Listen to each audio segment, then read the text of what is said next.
నమస్తే అండి. నమస్తే అండి. మీ పేరు? సౌమ్య. ఏం చేస్తుంటారు మీరు? యాంకరింగ్ చేస్తుంటాను. ఓకే, ఈసారి మీరు ఓటు ఎవరికి వేయాలనుకుంటున్నారు?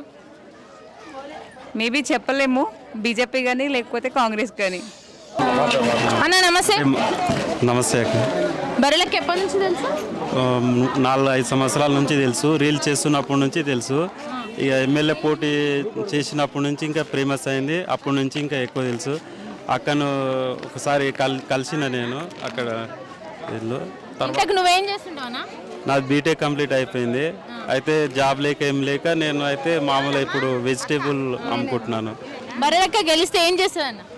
బర్రెలెక్క గెలిస్తే మన యువతకు జాబు ఇక అన్నీ తెస్తా అని మేము అనుకుంటున్నాం. బర్రెలెక్క రావాలని మేము ఎప్పటి నుంచో ఎమ్మెల్యే గెలిస్తా అనుకున్నాం, కానీ గెలవలేదు. ఈసారి ఎంపీ గెలిస్తే బాగుంటుందని మేము ఇట్లా కోరుకుంటున్నాం. 100% గెలుస్తానా? మీరు అందరూ ఇంతమంది మద్దతు ఇస్తారు కాబట్టి మా బర్రెలక్క గెలవాలని మేము కూడా మనస్ఫూర్తిగా కోరుకుంటాం. థ్యాంక్ యూ సో మచ్ అన్న. థ్యాంక్ యూ అక్క. థ్యాంక్స్ అన్న. ఇంట్లో కూడా చెప్పండి మనోళ్ళకి, మీకు వీలైతే ప్రచారానికి రండి ఒక్కరోజు అన్న. బర్రెలక్క ఎప్పటి నుంచి తెలుసు మీకు? మాకు ఎమ్మెల్యే ఎలక్షన్ ఉండే, అప్పట్లో ఓడిపోయింది కదా, మరి ఈసారి ఎంపీగా గెలుస్తుందని అనుకుంటున్నా? షూర్, మేబీ పక్కా ఉండొచ్చు. అయితే మాది వికారాబాద్ డిస్టిక్, బట్ మేము స్టే చేయడం ఇక్కడే నాగర్కర్ణ మా మేడం డ్యూటీ వల్ల.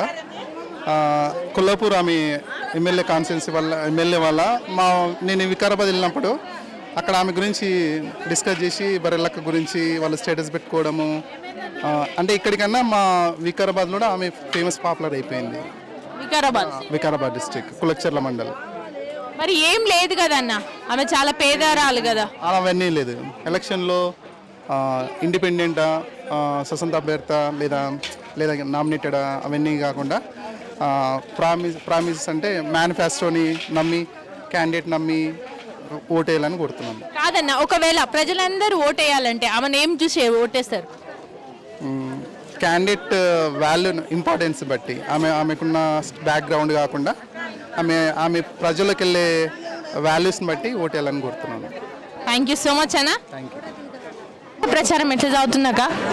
బర్రెలక్క ప్రచారము మంచిగా ఈసారి ఖచ్చితంగా రావాలని మా కోరిక ఉంది. మాకు ఖచ్చితంగా రావాలి. ఇంతకుముందే ఓడిపోయింది కాబట్టి మాకు బాధగా ఉంది. ఆమె 500తో ప్రచారం చేసినామని, నాకు డబ్బులు మా ఇంట్లో ఇవ్వకుండా ఇట్లా 500తో ప్రచారం చేసినామని అన్నందుకు మాకు చాలా బాధగా ఉంది. ఈసారి ఖచ్చితంగా పీకే గుర్తుకు ఓటు వేయాలి, బర్రెలక్కను గెలిపించుకోవాలి. అంటే ఈసారి పక్కా గెలుస్తుందంట. ఈసారి పక్కా గెలుస్తుంది. గెలుస్తుంది. నా చిన్న పిల్ల కూడా బర్లక్క అంటది.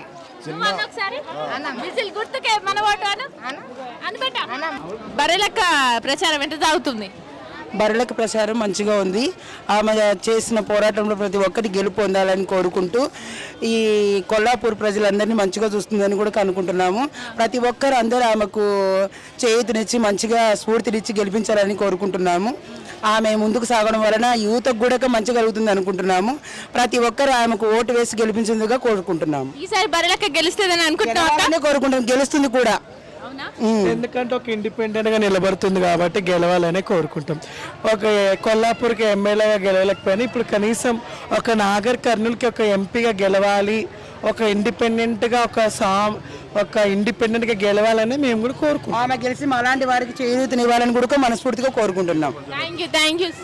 మీరు కూడా మీ జనాలు కూడా చూసి చూసి ఓటేస్తే మంచిది ఒక ఇండిపెండెంట్గా ఆమెకు. తప్పకుండా అక్క. అసలే ఒక ఆడపిల్ల, అందులో చాలా పేద కుటుంబం నుంచి వచ్చిన ఆవిడ, ఆమె ప్రజలకి సాయం చేయాలని నించుంది కాబట్టి కంపల్సరీ గెలవాలని మీరందరూ కోరుకోండి. అలాగే మీ అందరికీ కూడా చెప్పండి. Okay. Thank you so much అక్క.